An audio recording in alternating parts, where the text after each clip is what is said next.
السلام عليكم. تعالوا نعمل أكلة الدفا أو أكلة الشفا زي ما تسموها. كلها فيتامينات وكلها خضروات للأولاد وهتفيدهم جدا، مفيدة جدا في الوقت ده. جبت مية على النار خليتها تغلي، نزلت فيها بطماطم وبصل وكوسة وجزر ونص كوباية عدس أو كوباية عدس زي المتاح. بعد كده هضيف معلقة من الفلفل الأسود ومن الكمون وملح وكزبرة ناشفة. تمام كده، هسيبهم بقى على النار لما يغلوا تماما ويستووا. هعرف منين ان هم استووا؟ من انشف حاجة فيهم اللي هو الجزر. وحطيت كمان فص توم واحد كفاية قوي. في الوقت ده جبت العيش بتاعنا العادي البلدي وبدأت اقطعه بالمقص كده زي ما احنا شايفين. اقطع العيش قطع او مربعات بالمقص او بالسكينة او بايدك، طبعا احسن شكل بيكون بالمقص. بقطعه الاول كده مستطيلات طويلة وابدأ احطهم على بعض واقطعهم مربعات. بعد بقى ما خلصت تقطيع العيش هرجع تاني اشوف الحلة اللي على النار، لقيت كده الدنيا تمام. وهشوف كده الجزر بتاعي هو اللي هيعرفني اذا كان الدنيا استوت ولا لا. طلع كده حتة جزراية واقطعها، لقيتها اتقطعت بسهولة، يبقى احنا كده تمام. هبدأ بقى امسك الشوربة دي عندي واخلطها يا بالخلاط يا بالهاند بلندر.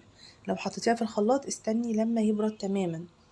جبت كده عندي طاسة وحطيت فيها معلقة كبيرة من السمنة البلدي ومعلقة من الزيت، وهنزل بالعيش اللي انا قطعته اقلبه كده فيها. تقدري ما تعمليش الخطوة دي وتحمصي العيش في الفرن، بس احلى حاجة هي طعم السمنة مع شوربة العدس. يعني احلى حاجة تكوني عاملة فتة العدس العيش محمصاه او محمراه في سمنة، بيدي نكهة حلوة جدا.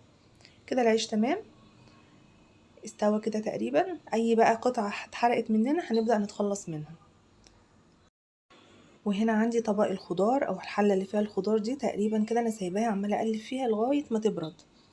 في الوقت ده جبت كده طاسه وحطيت فيها معلقه سمنه، وهبدا احط الثوم عشان اعمل بقى الايه انا بعمل العدس بتاعي بالثوم مش بعمله بالشعريه. جبت ثوم كده مهروس كان عندي في الفريزر، هبدا اقلبه كده في السمنه لغايه ما يصفر شويه، وانزل عليه بمعلقه صغيره من الكزبره الناشفه. دي احلى طعم للثوم او للعدس الجميل اللي احنا بنعمله في اسكندريه. حاجه بسيطه كده من الكزبره الناشفه عشان تدي ريحه حلوه قوي ونكهه جميله. انا حاطه اساسا في الشوربه اللي عندي كزبره ناشفه وكمون وملح وفلفل اسود.